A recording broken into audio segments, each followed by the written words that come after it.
Live. Okay. I see the recording thing. That's a good thing.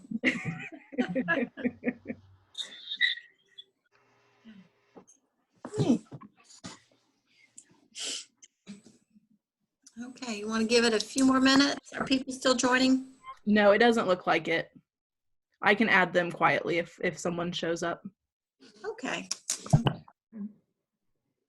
First off, I'm glad to see everybody. I was saying earlier, I'm glad everybody's box is labeled because it's been so long I'm forgetting people's names. So what I'd like to do today is really kind of run through some ideas that we have for reopening, because we want to be thinking about that, even though that's not going to be happening next week. And just kind of get everybody's input and what you guys are thinking and kind of what it is that you would like to see from us before you're ready to bring your person back. But anyway, we can go ahead and get started. If you have questions, I see a chat box. I'll try and get into that. Okay. But let me kind of run through some of the stuff that I had to begin with.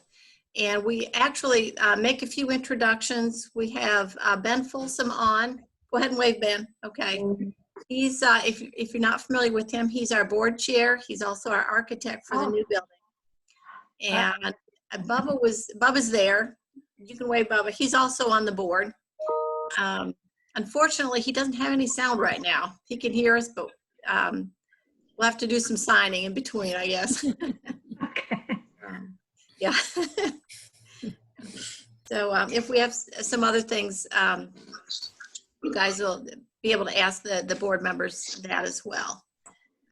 Okay, so some of the stuff that I'm going to be going through, we've already talked with the staff about, so they have some idea what we're thinking right now. As far as dates, when I give you that date, I told the staff, pencil, don't write it in pen, because we're still kind of waiting and see what everything says. And see the directions of things going. But anyway, these are just at least kind of get some ideas going about what general direction we're headed in. If you're keeping up with Governor Kemp's updates and executive orders, a lot of the ones that I'll be referencing, I've got the executive order number, but it's his most recent one, and that's effective from May 1st through May 13th. And I'm seeing a lot of consistency between that and the earlier ones as far as what companies opening up need to be able to do as far as enhanced activities. His most recent one actually does go into child care centers and some more, I guess, different industries and commerce and organizations and whatnot. But there's a good deal of consistency between all of them. So that is something we are sort of basing some of our thoughts on, as well as President Trump's return, the phase 2 and phase 3 aspects of it, if you're keeping up with that. Okay, so the earliest I was thinking, and here again I say the earliest, I'm certainly not going to write this down in pen, would be May 14th for the clients. We are toying with the idea of having the staff come back a day early to kind of run through some new protocols and different ways that we're going to be doing things. We've already been talking about them, but I think it'll be kind of helpful to kind of run through at the facility what we're doing and how we're doing it. And again, we're going to be following closely Kemp's guidelines in his executive orders.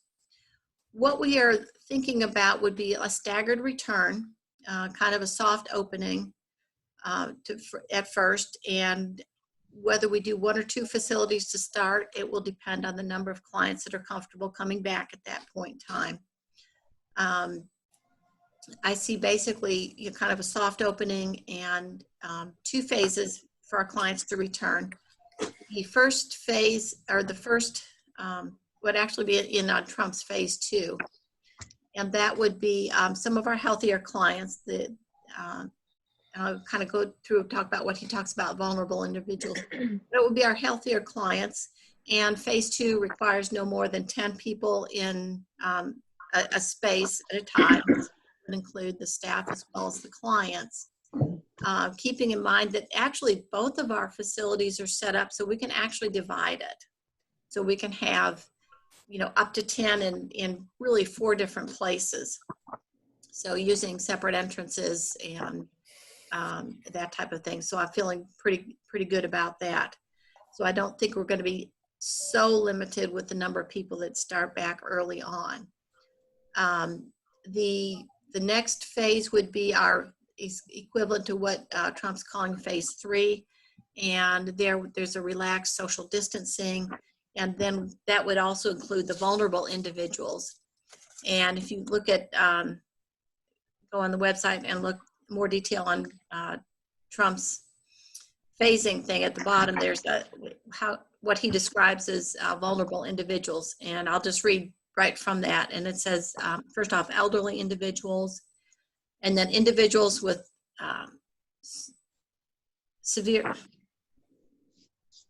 serious, I can't read my handwriting, that's bad.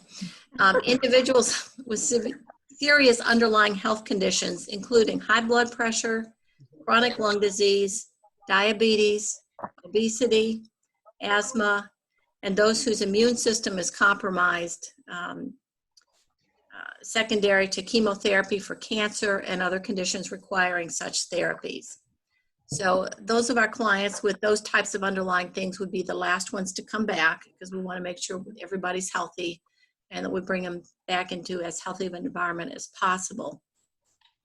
And also when we get to Trump's phase 3, as I mentioned, there's less social distancing requirements, and you can get gatherings up to 50.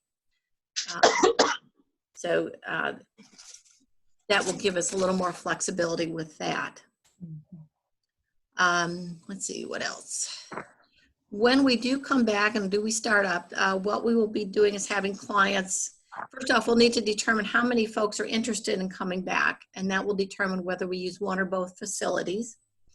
And we're going to be sort of doing a phased back in. So, I don't want to have 20 clients back the first day and find out that that's too many and too much to start with. So eventually we're going to have people let us know when they want to come back. If you want to come back for your regular schedule, if we can do that, we may need to make some adjustments if everybody wants to come back with 5-day-a-week schedules and we can't get our small enough group. So we may reduce it, 5 days a week to 3 or 4 days a week or whatnot. But part of that's going to depend on the family need, the health of the client, how many clients in total that we have wanting to come back and are comfortable coming back, and then the numbers in each location with that. And then we will, I think, slowly phase in and increase the number of our clients to come back. Okay. So any questions with that so far? I have a question, but I don't know how to put my question in the chat room. Can I ask you? Yeah, absolutely. Okay, this is Angie Wieland. So what is the time difference between the earliest, which may be May 14th, and phase 3? What is it, like a 2-week, or what do you think? If you listen to Trump and the way he wants things done, you have that gateway into phase 1. Kemp has sort of bumped that ahead. So there's about 2 weeks difference between each one of the phases. So okay. I'm guessing, 2 weeks, that would be the soonest. 2 weeks after May 14th. Right. Yeah. Right. Okay. And lots, kind of flexible, fluid with this. I mean, if we don't have a lot of people coming back and we're, a week out and somebody a little more medically fragile wants to come in and we can manage it and the parents are comfortable with it, I'm comfortable with that as well. Okay. I have one more question. Can I just ask real quickly? Sure. Have we had any employees or clients that have come down with the virus? Not that I'm aware of. Okay. Somebody has, I do not have that information. I think one thing that's really important for people to realize is before this all even started, we were very good with sanitizing and keeping things clean, where many places they don't, because that's not their model. Right. And actually I was really pleased because even though it was a pretty rough flu year, I'm really not aware that anybody even came down with the flu. Mm-hmm. So I think that shows that we've been doing pretty good with sanitizing and whatnot. That's great. Yeah, it is. Some other really some other really good news too. They're finding out that the sunlight and heat really kills this virus rapidly. I was on porous surfaces outside, and I think they were talking about with UV light and some humidity. Within 2 minutes, the half-life of the virus is gone. So with it getting nicer weather out, hopefully we'll be able to get outside more, and everybody will, and that will help diminish the virus and the effect of it. Right. Yep. So Good. Okay. If there's no more questions on that, I want to kind of go through some of the protocols, the change in protocols that we're thinking about to be consistent with what Kemp is talking about. But we would be taking temperatures of people before they come in the building. And we actually had a question on thermometers, and we've actually, I think today, placed an order for a couple of the thermometers, the point and shoot ones. Right. Yeah. The infrared. I think they're infrared. Thank you. That sounds better than the, Point. now there could be a time wait before we get them. Okay. But we do have thermometers right now that have the ear things, the ear covers. So Right. for all this, we were taking temperatures of people. The temperature guidelines that they say to send people home is 100.4. We may not go all the way up to 100.4. I think we get a little nervous about 100. Right. But anyway, so that we will be taking temperatures of staff and clients before they kind of come in, We are looking at masks for the staff. Realistically, I don't really see clients coming in and keeping masks on their face during the day. Yeah. It can be a challenge.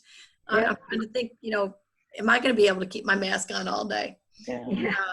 But something with masks, too, we don't want them coming on and off and on and off, because every time you handle them, touching Right. secretions and the touching other things, they can actually become more dangerous in that aspect.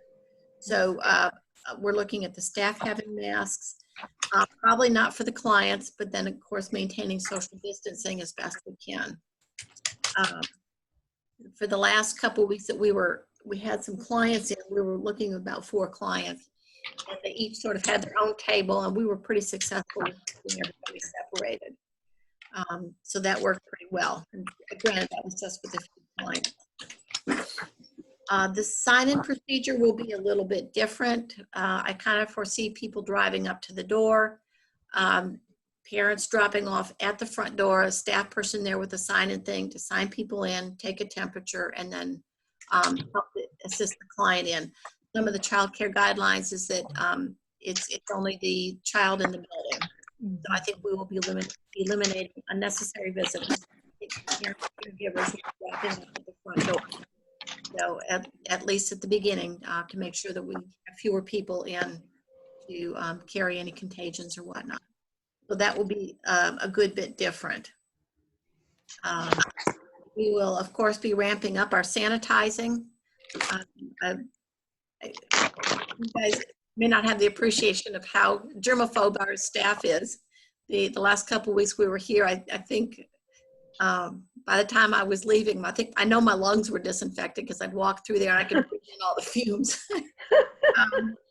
But anyway, we will be ramping up sanitizing, and I'm seeing something when people come in, they get squirt a hand sanitizer in before or right when they come in the building, and or go and wash their hands immediately. Of course, we will be maintaining social distancing as best we can. Some of our guys, it's a hard concept, eliminating handshaking where we can. So that's going to be a challenge for all of us. Yeah. So those will be some of the things we'll be working with. And some of our staff will continue to be working remotely. We've been doing a lot of that. We may be revisiting who all needs to come in. So again, if we cut down the number of people in the building, that may be helpful. And of course, everybody, again, staff, clients, if you're sick, stay home. Okay. We've been trying to reinforce that, and I think we've been pretty good with it. But again, it will just be really ramped up. So if you're sick or you look like you're sick, you may be getting a call to pick up and isolating, or you're not even coming in the building in the first place. Right. So those were some of the protocols that we're looking at. Any questions on those so far? They sound good. Okay. Lori, I've got one question, if you can hear me. See, I'm seeing all of you, but I'm not seeing myself, which is fine. I don't want y'all to see me because I don't look good. But as long as you're hearing me, that's the main thing. Yeah. Do you know how much those infrared thermometers cost? They are running between $60 and $100. Okay. Yeah, I had a recommendation and I wasn't able to follow up on them, but I just said go ahead and order them. So that's what they are running a piece. Okay. And then, we get them as quick as we can get them, but high commodity item these days. Exactly. We have a good bit of sanitizing wipes. We have, I think, a good bit of gloves, but of course, if anybody would like to, continue donating those, that would be absolutely wonderful. I don't see us getting into the gowns and the N95 masks and that. Right. Yeah. Okay.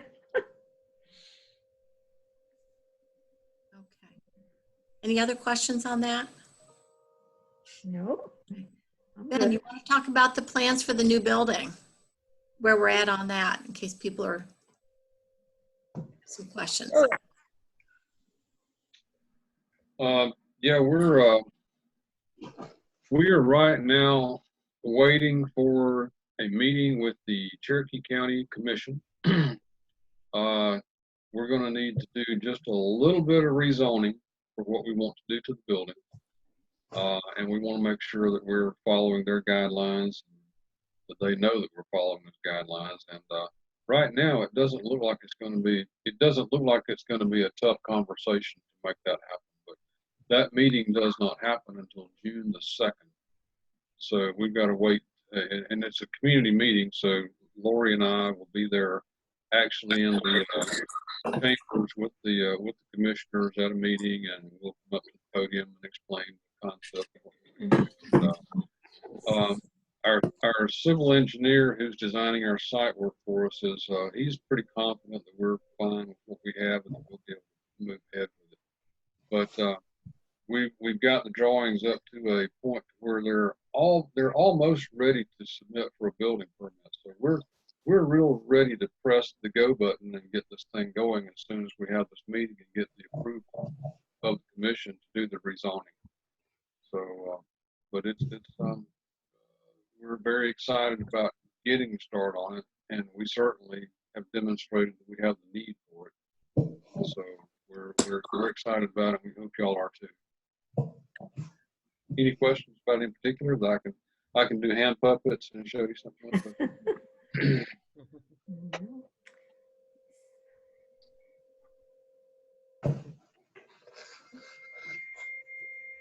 I think if anything else, this is really demonstrating that we need more space. Right. Right. Yeah. Yep. One question did come to mind. When would the new building be ready? We had originally hoped that it would be ready by the end of this year. Okay. Before this came along. Right. But we might be as much as a month and a half, maybe up to 2 months behind that schedule. Now it may be, we might have to take a look at it. It depends on the contractor we use. A contractor might be able to push it along a little bit, but I really don't think we're going to be able to do enough streamlining on the schedule to make it by the end of this year.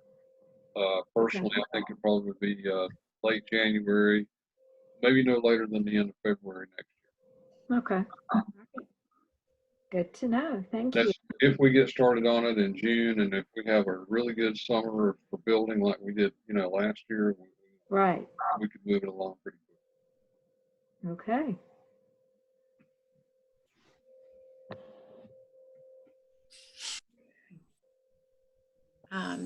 Any other questions on that? Okay. For the June meeting with the Cherokee people, do you need other parents there, or? It probably wouldn't be I wouldn't think it'd be a bad idea if anyone would like to come, the more the merrier. And I think being represented there, yeah, I think that's a great idea. So that was June 2nd? June 2nd.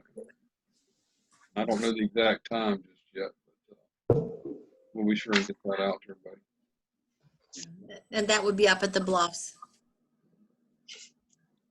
Before all this happened, we were scheduled for back in April, I believe, for the meeting. Okay.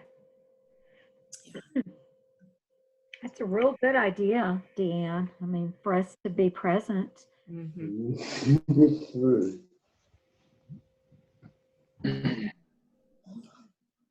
So yeah, so send the parents or whatever us a note about when that is, and we'll let them know we can make it. Yes. Yeah, I think I definitely think there's strength in numbers. Right. We walk in like we have our own jihad going on. I think that's going to be impressive. Yeah.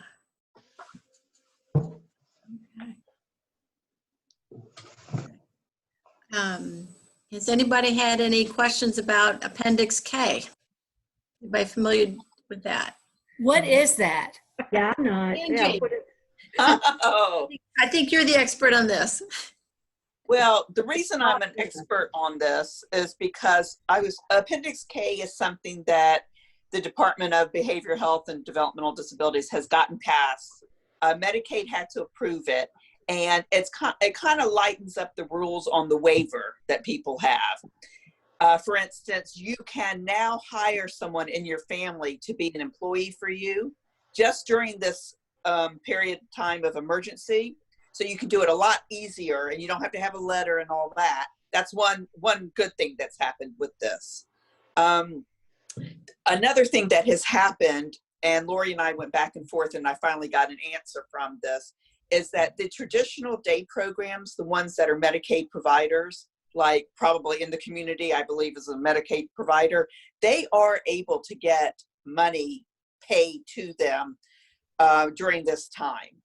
Since we are not a Medicaid provider program, they will not let us reimburse Next Step Ministries for the days that we have missed.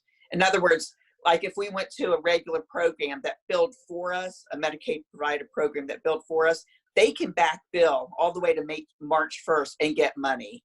We are unable to do that. Therefore, Next Step Ministries is losing out every single day we miss, they're losing. And I talked to the people at the state and said that, I felt like we were being penalized because we didn't choose a Medicaid provider. And they said, well, they didn't make the rule. It's Medicaid who's giving these new rules. So there really wasn't any way they could reinterpret the rule because it's not up to our state.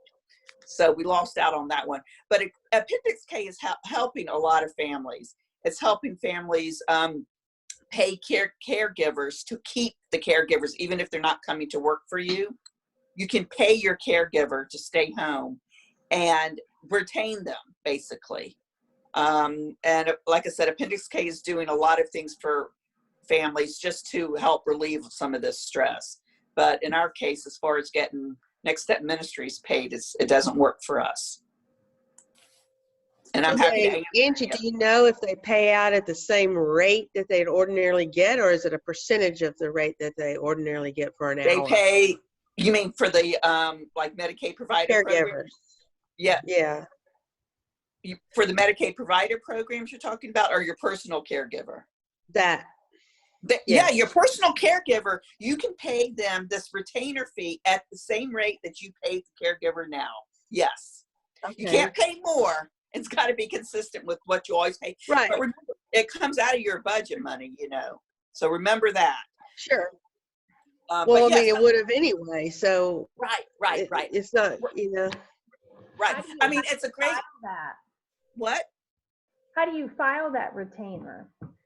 Do you deal with Acumen? Yes, you can call Acumen. They will send you a PAR sheet because that's how they're coding it under PAR, PAR. And they can explain to you how to fill it out. But again, you can backdate it to March 1st if you want. But And it's got to be, you need to remember there's a 30-day limit on the. you know what? Yes, it says 30 consecutive days. It says the word consecutive. Well, I know, but there's been discussion whether it's 30 consecutive or 30 total. And Correct. We been will able to get get that. I 30. think we're going to get that answer tomorrow in the big Zoom call that we all have. Right. Well, yeah. So tomorrow, I think they're going to clarify that. Normally, PAR is 30 days per year. And they just keep using the word consecutive. So I'm thinking, you know, hopefully it's going to be 30 days, and then you could take a little 2-day break and then start your 30-day count over again. We don't know that for sure. At least you can get 30 days payment to your caregiver, though, if they're not coming. And you also have to either submit timesheets or do it on DCI to do their time. I've submitted 3 weeks worth already for my caregiver. Using their PAR timesheet? Yep.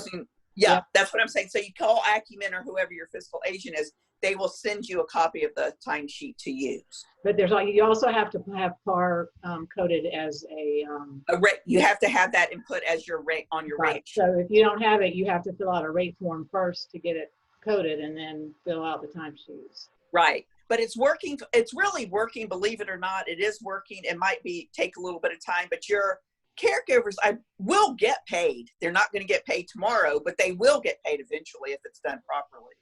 Yeah, it's just they haven't gotten paid since probably March, so it's correct. Almost. I know. We're still sitting around. I know. Sorry, it's just a sore subject with me.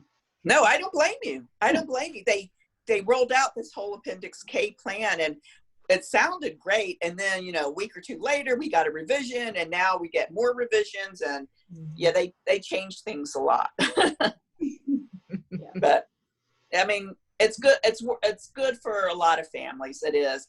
Unfortunately, we're not going to profit from it. Next Step won't get money from it, but whatever. Lori, did y'all you filed for like a small business loan or anything like that? I would imagine. Oh, you betcha. Don't get her started. Yeah. Good gentleman. Yeah, just an FYI where we're at on that. We did apply with our regular banker, BB&T,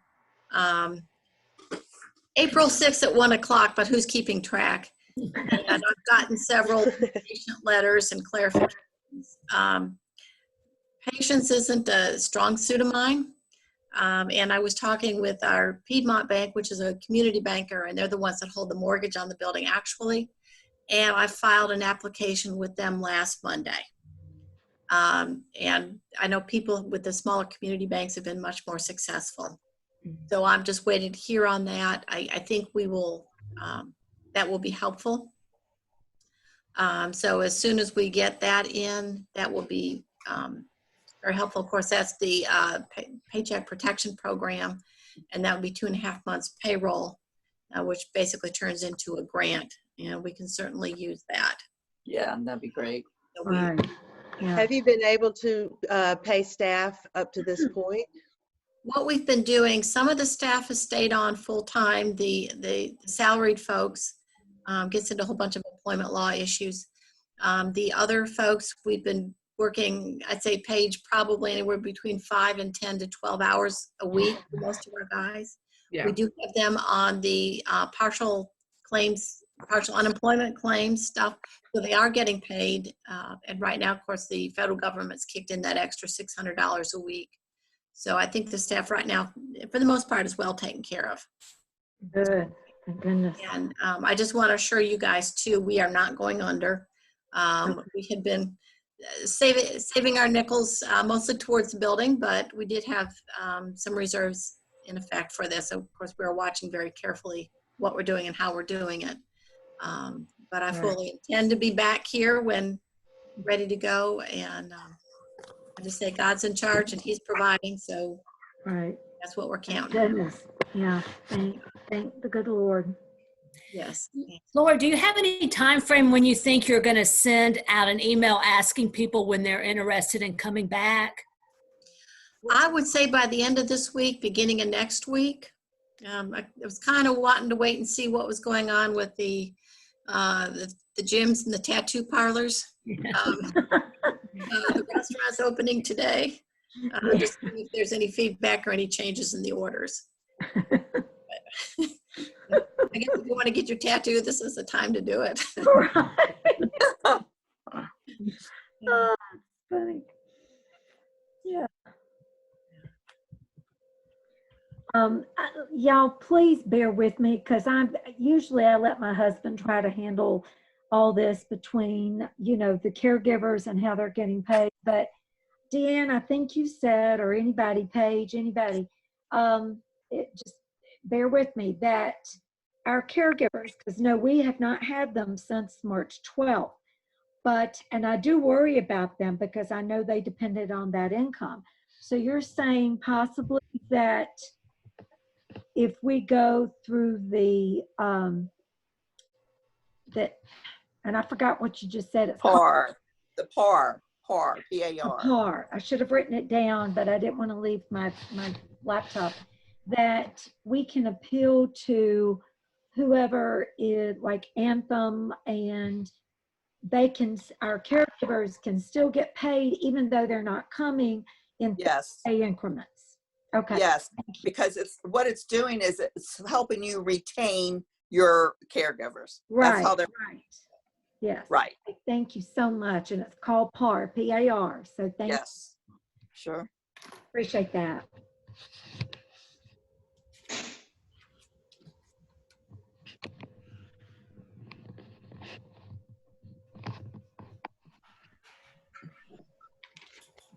Any other questions, thoughts, concerns?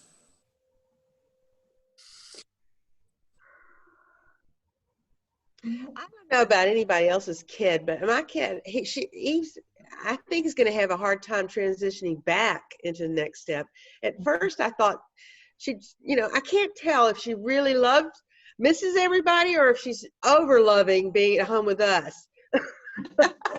So I don't know if you're ready to deal with any behavioral issues above and beyond what you typically deal with, but I'm giving you a heads up that Eve might be particularly revved up. Yeah. We've had lots of discussion about that. Yeah, with all of our like folks. every day, I'm not going to next step, right? Yeah. Oh. And I can't tell. What is it? Is it happy, sad? I think change is a challenge for some of our guys, and Yeah. I know. Oh, yeah. Yeah.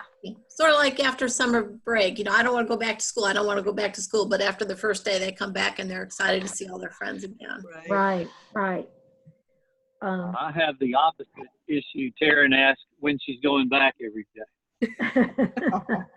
Right. Well, Peter keeps going to the door to go in the car. He wants to go. Yeah. Yeah. Yeah, she keeps looking at her watch, like when, Yep. So I missed the first 5 minutes or so. What is the anticipated date to reopen? Do we have one? We are hoping for May 14th for clients, kind of a phased in approach. But I'm telling people, don't write that in pen. But that would be the earliest we would start. Just sort of monitoring conditions and whatnot. It might be helpful if you go back to Kemp's newest executive order that he just put out, covering May 1st to May 13th, kind of for some details and what's allowed and not allowed, and vulnerable individuals and that. That's a lot of what we're looking at and going by.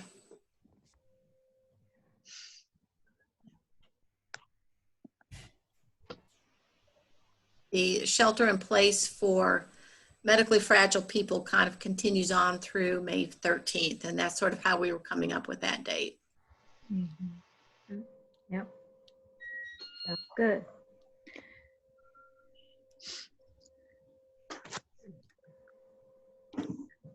Okay. Any other questions, thoughts, concerns? Well, Lori, I just want to say personally that I just, I applaud you for being at the helm through this. And if I hear that term unprecedented times one more time, I think I'm going to pull my head out. But anyway, just so grateful for Next Step and for all of you. And, you know, that I know that you're doing everything that's in the best interest for our children and our loved ones. So really grateful to you for your good guidance. And of course, you know, for God and the good Lord, we appreciate that. Yes, I second that. Me too. Amen. And I appreciate the opportunity to chat with you because I was sort of like, what's going on? I can't rely on even that, you know, her little Zoom call. Well, things were changing so rapidly, and I was keeping up with getting people informed, and then, you know, it just like, you know, let's just all get on and talk and chat. Right. You know, we could open up, and if nobody's comfortable coming back, that's one thing. Mm-hmm. And whatnot. But I do want to say kudos to Paige and to the rest of the staff. They've been working really hard to make things happen. And they've just thoroughly been enjoying the Zoom social hours and whatnot. Yes. But yes. they're the ones that are really knocking it out and getting things pulled together. I know that's been wonderful for Shaka. She just loves it. And Sunday afternoons I hear Monday, and in her language that means I want to get on the computer and talk to my friends. Yeah. And I was about to say, Lori, before you mentioned Paige's name, I really appreciate that as well, even though with me being so digitally challenged with putting all my lessons on for my students, Lanier and I haven't been able to join every day, but when we do, I just know that in his little mind, he's missing Paige and everybody else because the way he looks at me as if, why am I not there? So Paige, thank you so much. You're welcome. We just look at this as a big blessing. I mean, we've been able to connect as staff together. We're getting to know clients in deeper ways. Seeing inside your homes has really helped us out a lot. Yeah. And they're just so darn funny. I mean, I look forward to the social hour, and I try and get everybody on social hour because it's just the best time. Just to say hello and see inside your homes. It's really been a great thing for us. I think we'll be a lot stronger out of this. Yes, absolutely. Yes.